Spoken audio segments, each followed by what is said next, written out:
क्या हाल चाल मित्रों, कैसे हो आप लोग?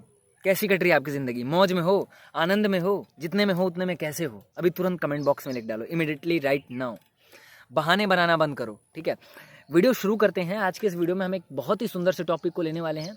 मैंने शायद कल कृष्णमूर्ति को सुना था, जहाँ पर मुझे एक बहुत ही सुंदर सी चीज़ मिली, जहाँ पर वो इनलाइटेंड जो होता है ना, इनलाइटमेंट जो होता है, जो मोक्ष होता है, जिसे निर्वाण कहते हैं, उसको वो डिस्क्राइब कर रहे हैं। वो डायरेक्टली नहीं बता रहे हैं कि ये क्या होता है, बट जहाँ तक मैं समझ पाया कि वो कहना क्या चाहते हैं, उसके आधार पर मैं आपको बताऊंगा कि एक्चुअली का मोक्ष क्या है। और मुझे कृष्णमूर्ति का जो मोक्ष है ना, वो बहुत ही बेहतरीन लगता है, बहुत बेहतरीन लगता है।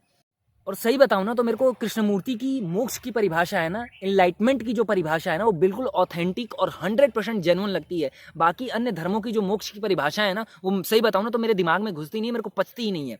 और कृष्णमूर्ति की जो मोक्ष की परिभाषा है ना, वो मतलब मैं देख पा रहा हूँ जहाँ तक, वो बुद्ध की मोक्ष की परिभाषाओं से बहुत मिलती जुलती है।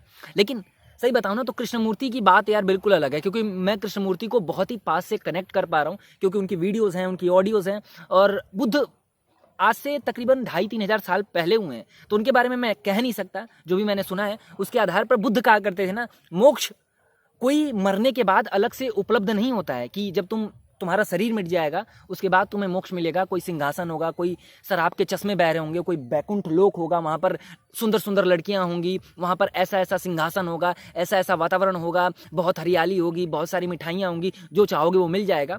बुद्ध इन सब फालतू की बातों को नहीं कहते थे। बुद्ध कहते थे तुम सही कर्म करो, अपना जीवन सही करो, सही ढंग से जीना शुरू करो, मोक्ष राइट नाउ तुरंत उपलब्ध हो जाएगा, मरने के बाद मोक्ष नहीं मिलेगा। और बुद्ध एक और बात कहते थे, ओशो इस बात को कहते थे बुद्ध के लिए, कि बुद्ध जैसे लोग यदि नर्क में भी चले जाए ना, तो वहां पर भी स्वर्ग पैदा कर देंगे, क्योंकि बुद्ध अपना स्वर्ग अपने साथ लेकर के चलते हैं, वो नर्क को भी स्वर्ग बना देंगे। समझ रहे हो? तो जो व्यक्ति असली में सही जीवन को जी रहा है, जो जीवन की एक्चुअल की परिभाषा जानता है और उस परिभाषाओं पे चलना जानता है, वही इनलाइटेंड है। अगर तुम सही कर्म कर रहे हो तो उसका परिणाम तुमको राइट नाउ मिलता है, तुम्हारे मन में प्रसन्नता होती है, तुम्हारे मन में एक सद्भावना उठती है, और वही जो है उसकी क्या कहते हैं, उसका फल है, और कोई विशेष फल नहीं मिलने वाला है। अगर तुम अपना पूरा जीवन ढंग का जी करके जाते हो ना, और अंतिम क्षणों में मरते हो, तो तुम खुद पाओगे, अपने ऊपर गर्व पाओगे तुम, कि यार मैं एक ढंग का जीवन जी करके मर रहा हूँ। अपने ऊपर गर्व होता है ना, अपने ऊपर खुद पे गर्व होता है कि यार मैंने एक ढंग का जीवन जिया, जहाँ पर मैंने लोगों को परेशान नहीं किया, मैंने चोरी नहीं की, मैंने डकैती नहीं की, मैंने किसी का छीना नहीं, मैंने किसी के प्रति कुछ भी नहीं किया, कोई गंदगी नहीं फैलाई मैंने। तो इसके लिए अपने मन में खुद प्रसन्नता होती है कि मैं एक ढंग का जीवन जी रहा हूँ, और मैं एक ढंग का जीवन जी करके मर रहा हूँ। अब बात कर लेते हैं ना कृष्णमूर्ति मोक्ष के बारे में क्या कहते थे। ये मैंने बुद्ध की बात की है, अब मैं बात करता हूँ कृष्णमूर्ति क्या कहते थे। मैं एक एग्जाम्पल के थ्रू आपको समझाने की कोशिश करूंगा, आप समझिएगा। मेरे बगल में एक नदी बह रही है, और कृष्णमूर्ति का ठीक ऐसा ही कहना है, अपनी समझ के आधार पर, जो मैं समझ पाया हूँ उनके लेक्चर से, उसके आधार पर मैं आपको समझाने की कोशिश कर रहा हूँ। बगल में नदी बह रही है, अगर नदी शांत हो तो आप पहचान नहीं पाओगे कि वो नदी बह रही है कि ठहरी हुई है। आप समझ रहे हो? आपको लगेगा कि ये नदी ठहरी हुई है। समझ रहे हो आप?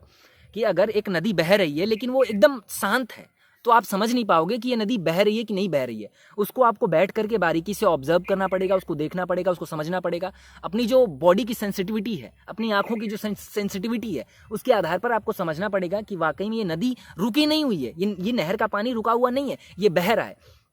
और कृष्णमूर्ति कहते थे इसी बहाव को, जो ये रुका हुआ बहाव है, समझ रहे हो, कि जीवन जैसे हमारा जीवन देख लो, हमारा तुम्हारा जीवन देख लो। एक बच्चा पैदा होता है और धीरे धीरे बड़ा होना शुरू कर देता है, जवान होता है, और जवान होने के बाद वृद्धावस्था आती है और मर जाता है। लेकिन देखा जाए तो पता नहीं चलता है कि कब वो लड़का बचपन से बड़ा हुआ, बच्चे से बड़ा हुआ, जवान हुआ, और कब वृद्धावस्था आ गई, कब मर गया, वो दिखता नहीं है। कोई दूसरा आकर के बता करके जाता है यार तुम इतने से थे, अब इतने से हो गए हो, लेकिन तुम्हें पता नहीं चलता है। कृष्णमूर्ति कहा करते थे इसी जो बहावपने को देख लेना एज इट इज। समझ रहे हो? नदी बह रही है, शांत है, लेकिन तुम वहां पर बैठो, ठहरो 2 पल को, और उसको ऑब्जर्व करो। अपनी सेंसिटिविटी, जितनी तुम अपनी संवेदनशीलता लगा सको, अपनी संवेदनशीलता को लगा करके उस नदी को ऑब्जर्व करो। देखो कि वो नदी दिख तो रही है ठहरी हुई, लेकिन एक्चुअल में वो बह रही है।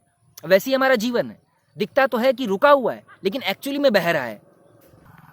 और जीवन के इसी रुकाव को, जो एक्चुअली में बह रहा है, उसको देख लेना ही इनलाइटमेंट है, मोक्ष है।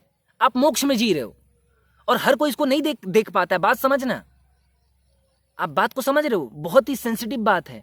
एक पेड़ है, उस पेड़ को आप रोज देखते हो और आपको रोज वैसा ही दिखाई देता है, लेकिन एक कृष्णमूर्ति भी हैं जो उस पेड़ को रोज नए तरीके से देखते हैं, क्योंकि वो पेड़ कुछ बदल चुका है, कुछ बह चुका है, अब वो वैसा नहीं रहा जो कल था।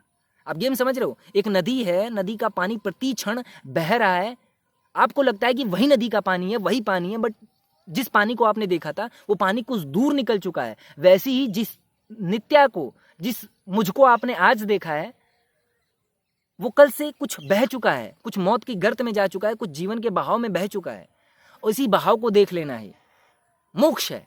और इसको हर कोई नहीं देख पाता, इसके लिए बहुत ही भयंकर लेवल की सेंसिटिविटी चाहिए होती है, बहुत ही गहरी लेवल की संवेदनशीलता चाहिए होती है, जीवन के प्रति वो अंडरस्टैंडिंग, वो समझदारी चाहिए होती है। तो मोक्ष की बहुत बड़ी बड़ी परिभाषाएं ना बनाएं। आपके आसपास कोई फूल खिला हुआ है, आसपास आपके नदी बह रही है, आप जाएं और अपने आप को उससे कनेक्ट करें।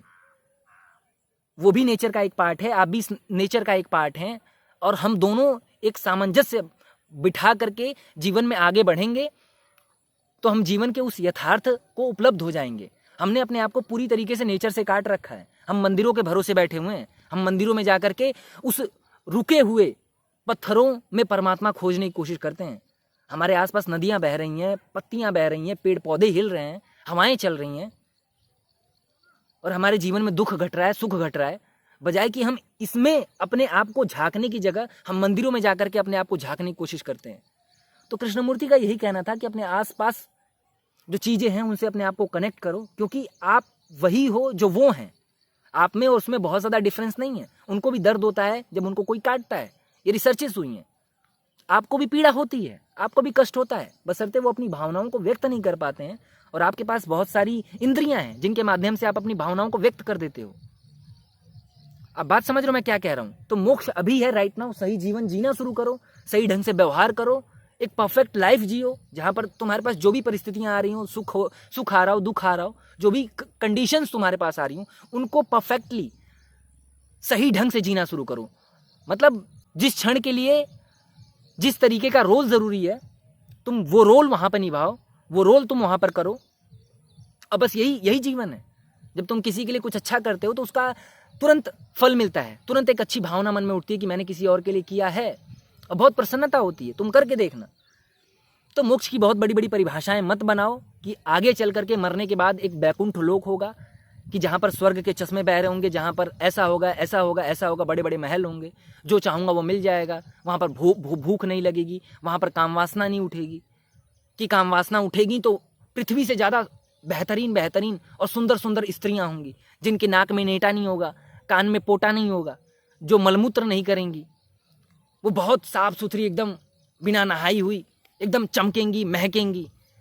इस तरीके के सपने देखना बंद करो और एक्चुअली अपने जीवन को सही ढंग से जीना शुरू करो। यही मोक्ष है। वीडियो बहुत ज़्यादा लंबी हो गई है, और यदि आपने अंत तक देखा होगा तो आई होप कि आपको बहुत कुछ समझ में आया होगा। ठीक है, अब हम चलते हैं दुकान की ओर।